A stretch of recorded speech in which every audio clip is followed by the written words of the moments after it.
Hello friends, this is Preeti Suman and you are watching Bihari backbenchers. आज हम लोग पढ़ेंगे क्लास 10th इकोनॉमिक्स का 4th chapter which is globalisation and the Indian economy. दो आपको वर्ड दिख रहे हैं, इसमें दो कीवर्ड्स दिख रहे हैं, एक है आपका ग्लोबलाइजेशन एंड दूसरा है इंडियन इकोनॉमी। ग्लोबलाइजेशन क्या है? The interconnectedness among the countries in the world is called globalisation. यानी कि किस तरीके से जो डिफरेंट कंट्रीज़ हैं वर्ल्ड की वो आपस में इंटरकनेक्टेड है, इंटरलिंक्ड हैं, उसी को कहते हैं हम ग्लोबलाइजेशन। और इंडियन इकोनॉमी, जो भी इकोनॉमिक एक्टिविटीज़ इंडिया में हो रही हैं वो इंडियन इकोनॉमीज़ के अंडर आएंगी। तो इस चैप्टर में हम लोग ग्लोबलाइजेशन और इंडियन इकोनॉमी के बीच रिलेशंस देखेंगे कि किस तरीके से ग्लोबलाइजेशन का इफेक्ट हो रहा है इंडियन इकोनॉमी पे एक्सेट्रा।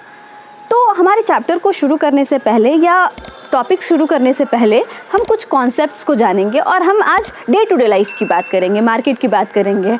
आप हमेशा मार्केट जाते हैं, रेगुलरली मार्केट जाते हैं, कई सारी चीज़ें खरीदते हैं, वैरायटीज़ ऑफ थिंग्स हमारे घर में भी अवेलेबल है जो हम मार्केट से लेके आए हैं। अपने चारों तरफ नज़र दौड़ाएंगे तो ऐसी कई सारी चीज़ें आपको मिल जाएंगी। पर आज मैं कहती हूँ कि ये जो मार्केट है ये कुछ सालों में बदल चुका है। कैसे? तो हम चलते हैं आज से 15, 20, 25 साल पहले। अगर मोबाइल फ़ोन की बात करें, पहले नोकिया का फ़ोन चलता था और सबसे डोमिनेटिंग कंपनी नोकिया थी। पर अगर आज बात करें तो वीवो, ओप्पो, सैमसंग, एप्पल, कई सारे मोबाइल फ़ोन अवेलेबल हैं मार्केट में। कई सारे कंपनीज़ के डिफरेंट ब्रांड्स के अवेलेबल हैं। एक छोटी सी चीज़, नूडल्स की अगर हम बात करें तो पहले मैगी हुआ करता था। अब आप देखेंगे तो मैगी के साथ टॉप रेमन है, पतंजलि का आ गया है, वाई आ गया है, yippee आ गया है, कई सारी वैरायटीज़ हैं। छोटी चीज़ें लाइक बिस्किट में भी कई सारी वैरायटीज़ आ गई हैं। पहले बहुत लिमिटेड हुआ करते थे, लाइक पार्ले जी वगैरह ही सिर्फ अवेलेबल थे मार्केट में, पर अब कई सारी वैरायटीज़ हैं। इनफैक्ट हम तो सारे के नाम भी नहीं बोल सकते हैं एक बार में। अगर हम बड़ी चीज़ों में कार्स की बात करें तो पहले सिर्फ एम्बेसडर या फिएट कंपनी की ही कार्स अवेलेबल थी हमारे मार्केट में। पर आजकल अगर हम देखते हैं तो कई सारे कंपनीज़ की कार्स एंड कई सारे मॉडल्स अवेलेबल है हमारे मार्केट में, like Audi, BMW, Honda, Hyundai. तो कई सारे कंपनीज़ की कार्स अवेलेबल हैं हमारे मार्केट में। तो हम कह सकते हैं पहले हमारे पास मार्केट में बहुत लिमिटेड रेंज थे कंपनीज़ के, ब्रांड्स के एंड वैरायटीज़ के, पर अब हमारे पास एक वाइड रेंज है गुड्स एंड सर्विसेज का अवेलेबल मार्केट में। तो मार्केट जो है वो ट्रांसफॉर्म हो गया। ये ट्रांसफॉर्मेशन कैसे हुआ, इस ट्रांसफॉर्मेशन के पीछे कौन कौन से रीजंस हैं जो इस ट्रांसफॉर्मेशन के लिए रिस्पॉन्सिबल हैं, या ये ट्रांसफॉर्मेशन हम आप जैसे लोगों की लाइफ में क्या असर डालते हैं, इसके बारे में पढ़ेंगे हम लोग इस चैप्टर में। तो शुरू करते हैं हमारे फर्स्ट टॉपिक के साथ, which is production across countries. जैसा कि नाम है कि जो प्रोडक्शन है वो डिफरेंट कंट्रीज़ में हो रहा है। तो फिर चलेंगे हम लोग थोड़ा पहले के टाइम में, जब ब्रिटिश रूल था इंडिया में। उस टाइम को अगर आप याद करें, आपने पढ़ा है, हिस्ट्री में भी पढ़ा है, तो अगर उस टाइम को याद करें तो हमने क्या पढ़ा था कि इंडिया में रॉ मटेरियल्स होते थे, लाइक कॉटन की खेती होती थी, नील की खेती होती थी, इंडिगो कल्टीवेशन। तो ये खेती होती थी, यहाँ से कॉटन एंड इंडिगो वगैरह सप्लाई किए जाते थे ब्रिटेन। क्यों? क्योंकि ब्रिटेन में फैक्ट्रीज इस्टेब्लिश थी। यहाँ से ये जो रॉ मटेरियल्स हैं, कॉटन एंड इंडिगो, ये सप्लाई किए जाते थे ब्रिटेन में, जहाँ पे फैक्ट्रीज इस्टेब्लिश थी। वहाँ पे प्रोडक्ट्स बनते थे, वहाँ पे कपड़े बनते थे, और फिर जो फाइनल प्रोडक्ट होता था या मैन्युफैक्चर प्रोडक्ट होता था वो कहाँ आता था? इंडिया के मार्केट में आता था, इंडिया के लोगों के लिए आता था, यानी कि इंडिया के मार्केट में सेल होने के लिए आता था। तो हम देख रहे हैं कि पहले के टाइम में, या कह सकते हैं कि मिड 19th सेंचुरी तक, जो प्रोडक्शन यूनिट्स थे, जो फैक्ट्रीज थी, वो कुछ देशों में ही लिमिटेड थी, लाइक यूरोपियन कंट्रीज़ वगैरह में ही वो लिमिटेड थी, और दूसरे देशों से रॉ मटेरियल्स जाते थे और इन देशों में आते थे फाइनल प्रोडक्ट्स। तो ओवरऑल हम कह सकते हैं कि उस टाइम में जो ट्रेड होता था वो रॉ मटेरियल्स और मैन्युफैक्चरर प्रोडक्ट का ही होता था।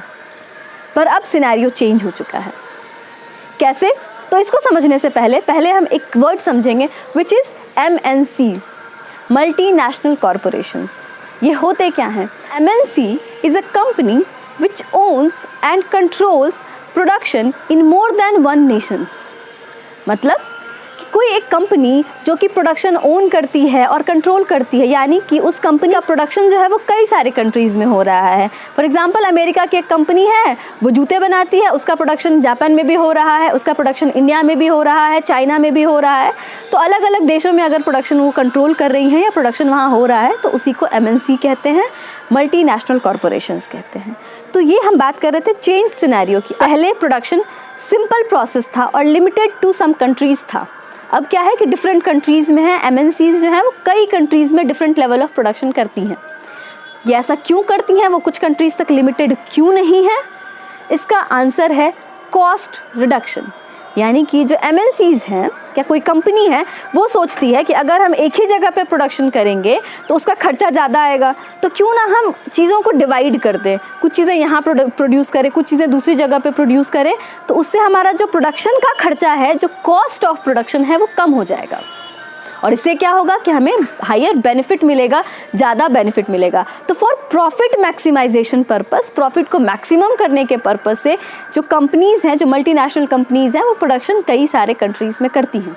इसका मैं आपको एक और एग्जांपल देती हूँ। फॉर एग्जांपल, अमेरिका की एक कंपनी है, यानी कि जो ओनर है वो अमेरिकन है, पर वो जो प्रोडक्शन यूनिट है, वो फैक्ट्री जो है वो चाइना में इस्टेब्लिश करते हैं, क्योंकि वहाँ पे सस्ते लेबर्स, चीप लेबर्स अवेलेबल है। वहाँ जो प्रोडक्शन का खर्च होगा वो कम हो जाएगा, क्योंकि जो लेबर्स इन्वॉल्व हैं उनको कम पैसे देने पड़ेंगे। उसके बाद अब बात आती है कॉल सेंटर्स की या सर्विस सेंटर्स इस्टेब्लिश करने की।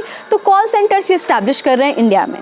क्यों? क्योंकि इंडिया में एक large number of English speaking youths available हैं। आपको पता है कि इंडिया में कई सारे कॉल सेंटर्स हैं, ऑल्दो वो कंपनी अमेरिकन है, पर उसके कॉल सेंटर इंडिया में अवेलेबल है। लोगों को वर्ल्ड वाइड जिनको भी प्रॉब्लम होगी वो कॉन्टैक्ट करेंगे कहाँ? इंडियन कॉल सेंटर में, और ये लोग उनके प्रॉब्लम्स को डील करेंगे। ऐसा क्यों? क्योंकि यहाँ पे जो इंग्लिश स्पीकिंग यूथ है उनको कम पैसे देने पड़ेंगे कंपैरेटिव टू अमेरिकन पीपल। जाहिर सी बात है कि अगर हम किसी अमेरिका के एक पर्सन को हायर करते हैं और किसी एक इंडियन पर्सन को हायर करते हैं, तो इंडियन पर्सन को कम पे करना पड़ेगा comparative to the American person. इसीलिए जो MNCs हैं वो डिफरेंट पार्ट्स ऑफ प्रोडक्शन जो है, डिफरेंट सेक्शंस ऑफ प्रोडक्शन को डिवाइड करती हैं और कई सारी कंट्रीज़ में वो स्टैब्लिश करती हैं। तो हम देख पा रहे हैं कि किस तरीके से प्रोडक्शन पहले सिंपल था, अब क्या हो चुका है, वो एक कॉम्प्लेक्स प्रोसेस हो चुका है और लिमिटेड कंट्रीज से अब वो कई सारे कंट्रीज़ में एक्सपैंड हो चुका है। तो प्रोडक्शन अक्रॉस डिफरेंट कंट्रीज़ किस तरीके से होता है, ये समझने के बाद हम लोग चलेंगे हमारे नेक्स्ट टॉपिक पे, which is interlinking production across countries. कि जो प्रोडक्शन अक्रॉस कंट्रीज़ हैं ये किस तरीके से आपस में लिंक्ड हैं, ये हम लोग पढ़ेंगे इस टॉपिक में। तो MNC कहाँ पे कंपनी इस्टेब्लिश करना चाहेंगी? अगर कोई एक अमेरिकन कंपनी है फॉर एग्जांपल, तो वो किसी भी देश में कंपनी इस्टेब्लिश नहीं कर देंगी आंख बंद करके। वो बहुत सारी चीज़ें देखेंगी, तो वो कहाँ पे कंपनी इस्टेब्लिश करना चाहेंगी? जाहिर है जहाँ पे रॉ मटेरियल्स कम दाम में मिल जाएं, जहाँ से मार्केट नियर हो, यानी कि जहाँ से उनको मार्केट तक पहुँचाने का पैसा कम खर्च हो, जहाँ पे चीप स्किल्ड या अनस्किल्ड लेबर जो होते हैं वो चीप हो, यानी कि सस्ते लेबर्स मिल जाएं, या फिर जहाँ पे गवर्नमेंट रेगुलेशंस कम हो। गवर्नमेंट रेगुलेशंस कम हो इसका मतलब कि उनको टैक्स वैक्स ना देना पड़े, ज़्यादा गवर्नमेंट को ज़्यादा झंझट ना हो, ज़्यादा लीगैलिटीज़ ना हो, बहुत सारे रेस्ट्रिक्शंस ना हो। तो जहाँ पे गवर्नमेंट रेगुलेशंस कम होते हैं, जहाँ पे रॉ मटेरियल्स सस्ते होते हैं, जहाँ पे लेबर्स उनको मिल जाते हैं चीप रेट पे, तो वहाँ पे MNCs जो हैं वो अपने प्रोडक्शन यूनिट्स जो हैं वो इस्टेब्लिश करती हैं।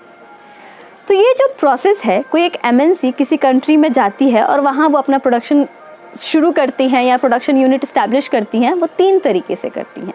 तीनों को हम बारी बारी से देखेंगे। तो पहला क्या है कि MNC जॉइंट प्रोडक्शन सेटअप करती हैं, यानी कि वो किसी कंट्री में गई और वहाँ पे जो एग्जिस्टिंग कंपनी है, एग्जिस्टिंग प्रोडक्शन यूनिट है, उसके साथ वो कोलैबोरेट करते हैं, मिल के प्रोडक्शन करते हैं। अब वहाँ की जो कंपनी है, नेटिव कंपनी, छोटी कंपनी, वो क्यों अलाउ करेगी MNC को या उनके साथ क्यों करना चाहेगी? क्योंकि MNCs जो हैं वो उनको इन्वेस्टमेंट प्रोवाइड करते हैं, यानी कि वो उनको पैसे देते हैं मशीन्स खरीदने के लिए, इक्विपमेंट्स खरीदने के लिए। तो जो खर्चा होता है मशीन्स खरीदने के लिए, इक्विपमेंट्स खरीदने के लिए, जिससे कि फर्दर हम क्या कर सकते हैं, आगे मुनाफा कमा सकते हैं, प्रॉफिट कमा सकते हैं, जिसके बदले हमें पैसे मिल सकते हैं, वो कहलाता है इन्वेस्टमेंट। और जब एक MNC या फॉरेन से कोई इन्वेस्ट करता है नेटिव कंपनी में, तो वो कहलाता है आपका फॉरेन इन्वेस्टमेंट। तो पहला हम कह सकते हैं कि in form of foreign investment, जो एक कंपनी होती है, जो एक MNC होती है, वो इन्वेस्ट करती है यहाँ की जो लोकल कंपनी है और उनके साथ वो जॉइंटली क्या करती हैं, प्रोडक्शन करती हैं।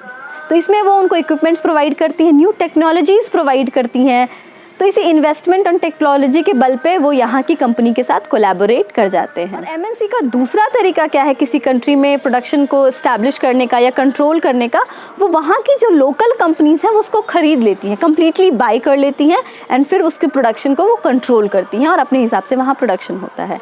फॉर एग्जाम्पल, एक अमेरिकन कंपनी है कारगिल फूड्स और एक इंडियन कंपनी थी हमारी परख। तो परख यहाँ पे एडिबल ऑयल्स वगैरह बनाती थी और उनका एक अच्छा मार्केट था, यानी कि उनका अच्छी सेलिंग थी उस प्रोडक्ट की। लेकिन जब अमेरिकन एमएनसी जो कि कारगिल फूड्स है वो इंडिया आती है और उन्होंने इंडिया में क्या किया, परख को खरीद लिया कम्प्लीटली। और अब जो परख के प्रोडक्ट है वो कारगिल फूड कंपनी के नाम से बिकते हैं और उनके प्रोडक्शन यूनिट्स को कंट्रोल किया और इसके साथ साथ उन्होंने प्रोडक्शन को काफ़ी एक्सपैंड भी किया, क्योंकि जो इंडियन कंपनी थी उनके पास उतने इन्वेस्टमेंट के लिए या उतने पैसे नहीं थे कि वो प्रोडक्शन एक्सपैंड कर पाए। पर एक एमएनसी जो है, चूँकि वो कई सारे देशेस में हैं और उनके पास काफ़ी पैसे होते हैं, वो काफ़ी स्ट्रांग होती हैं, तो वो यहाँ के उनको खरीदती हैं और फिर प्रोडक्शन यूनिट पे कंट्रोल करती हैं। क्या आपको पता है कि कुछ एमएनसीज जो हैं उनका जो वेल्थ है वो कई सारे डेवलपिंग कंट्रीज़ जो हैं उनके टोटल जीडीपी से भी ज़्यादा होता है उनका वेल्थ, यानी कि काफ़ी रिच और काफ़ी स्ट्रॉन्ग कंपनीज़ होती हैं, तो वो इजीली इन्फ्लुएंस कर सकती हैं छोटी छोटी कंपनीज़ को। तो हमने दो तरीका जाना, अब हम लोग चलेंगे थर्ड तरीके की ओर, थर्ड वे की ओर। तो तीसरा तरीका क्या है कि कोई कंपनी किसी देश में जो छोटे छोटे प्रोड्यूसर्स होते हैं, लाइक इंडिया में कई ऐसे गांव हैं, कई छोटे छोटे इलाके हैं जहाँ पे लोग अगरबत्ती बनाते हैं, तो वो अपने घर में घर के मटेरियल से, लोकल मटेरियल से वो अगरबत्ती बनाते हैं। ये एमएनसीज क्या करती हैं, उन स्मॉल प्रोड्यूसर से कांटेक्ट करती हैं और उनके प्रोडक्ट को वो खरीद लेती हैं, एज अ सप्लाई यूज़ करती हैं। इसका मतलब कि एमएनसी क्या करेगी कि उस लोकल प्रोड्यूसर से, स्मॉल प्रोड्यूसर से, सारे लोगों से वो अगरबत्ती खरीदेंगी, उनकी पैकेजिंग करवाएगी अपने ब्रांड के नाम पे और उसको फिर एक हायर प्राइस पे वो बेचेंगे। यहाँ पे उनको जो प्रोडक्ट है, जो अगरबत्ती है, वो बहुत कम दाम पे मिल जाएगा, पर वो अपने ब्रांड के नेम पे उनकी प्रॉपर सुंदर सी पैकेजिंग करा के, अपना ब्रांड का नाम लगवा के वो हायर प्राइस पे सेल कर सकते हैं। चूँकि ये काफ़ी इन्फ्लुएंस कर सकते हैं और काफ़ी स्ट्रॉन्ग होते हैं, तो ये प्राइस खुद से डिटरमाइन करते हैं, तो यहाँ पे भी उनको कई सारे प्रॉफिट हो रहे हैं। तो जो इंटरलिंकिंग प्रोडक्शन प्रोसेस है वो 3 तरीके से होता है एमएनसीज के द्वारा। पहला क्या है कि by jointly production with local companies, दूसरा क्या है by buying up the local companies, and तीसरा है using supplies from local producers. तो इस 3 तरीके से एमएनसीज जो हैं वो किसी देश में आती हैं और जो प्रोडक्शन प्रोसेस है वो इंटरलिंक हो चुका है अक्रॉस द वर्ल्ड। तो ओवरऑल हम कह सकते हैं कि ये जो प्रोडक्शन प्रोसेस है जो कई इलाकों में हो रहा था, ये आपस में इंटरलिंक हो चुका है एंड आपस में कनेक्टेड है वेरी स्ट्रांगली। तो आज के वीडियो में हमने 2 टॉपिक पढ़ा एंड इसी के साथ साथ कुछ कीवर्ड्स जाने, लाइक एमएनसी जाना, मल्टीनेशनल कॉरपोरेशन जाना, उसके बाद हमने इन्वेस्टमेंट जाना, फॉरेन इन्वेस्टमेंट जाना। तो आज की वीडियो के लिए इतना ही। I hope you like the video. हमारे वीडियो को लाइक करें, अपने फ्रेंड्स के साथ शेयर करें और हमारे चैनल को सब्सक्राइब करें ताकि आपको न्यू वीडियोज़ के अपडेट मिलते रहें। Thank you.